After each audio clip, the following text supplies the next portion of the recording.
Hello मंडळी, welcome back to my vlog आणि सर्वांना मकर संक्रांतीच्या खूप खूप शुभेच्छा. तर आज होती भोगी आणि इथं आपण भोगीच्या भाजीची तयारी करणार आहोत. तर इथं सर्व भाज्या धुवून कापून व्यवस्थित अशा ठेवलेल्या आहे. मसाले, आलं लसणाची पेस्ट, भरपूर असा कांदा, टोमॅटो आणि शेंगदाणे भिजवून ठेवले होते. शेवग्याच्या शेंगा साफ करून ठेवल्या होत्या. म्हणजे फक्त फोडणीची तयारी बाकी होती, एवढंच काम होतं ठेवलेलं. इथं वांगी, सर्व काही रेडी केले होते व्हेजिटेबल्स. आणि हे बघताय तुम्ही, फरसबी आहे, कॅरेट आहे, कॉलीफ्लावर आहे, शेंगदाणा, बटाटा आणि शेवगा हे पण मस्त असे वॉश करून ठेवले होते. आणि आता आपण चला, ही नवीन कढई आहे तर हिला थोडी आपण गरम पाण्याने मस्त अशी धुवून तर घेतलेलीच आहे, पण गरम पाण्यात पण एकदा मी त्याला हे करते आणि वॉश करून घेते. आणि मग त्याच्यात आपण फोडणी मारायला घेऊया. चला, तर आता आपली इथे कढई मस्त अशी धुवून झालेली आहे. त्यात आपण ह्याच्यामध्ये तेल टाकूया, जिरं टाकूया आणि कांदा असा छान परतवून घेऊया. कांद्यामध्ये आपण थोडंसं मीठ घालूया, म्हणजे कांदा हा लवकर गोल्डन ब्राऊन होणार आहे. आणि गोल्डन ब्राऊन एकदा कांदा झाला, छान शिजला की त्याच्यात आपण आलं लसणाची पेस्ट मिक्स करूया. आलं लसणाची पेस्ट परतून झाली की त्याच्यात आपण टोमॅटो ॲड करूया. आणि टोमॅटो थोडी शिजले की आपण त्याच्यामध्ये बटाटा ॲड करूया. मग आपले सर्व लाल तिखट, धने पावडर, हळदी पावडर, गरम मसाला हे सर्व टाकून मसाल्यांनी तेल सोडेपर्यंत त्याला परतवायचं. आणि म्हणजे आपले भाज्या आहेत, तुम्ही कुठलीही भाजी घेऊ शकता.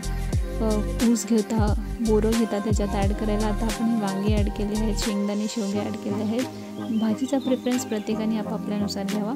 कोणाला ज्या भाज्या आवडतात ती आपण ॲड करू शकतात. स्पेशली मकर संक्रांतीचं महत्त्व हे आहे की थंडी असते आणि त्याच्यामुळे जी भाजी अवेलेबल असते आपल्या शेतामध्ये, जी आपल्याला गरमी देते, जी आपल्या हेल्थसाठी चांगली बेनिफिट देते विंटर्समध्ये, तर आपण ते भाज्या असतात आपल्या शेतामध्ये, तर आपण ते ॲड करतो. तर इथे आपण हे आपल्या सर्व भाज्या मिक्स केलेल्या आहेत. आणि आता लास्ट ही जी फरसबी, घेवडा आणि गवार वगैरे असतात, बीन्स असतात भरपूर असे, ते ॲड करूया आणि ह्यांना शिजवून घेऊया.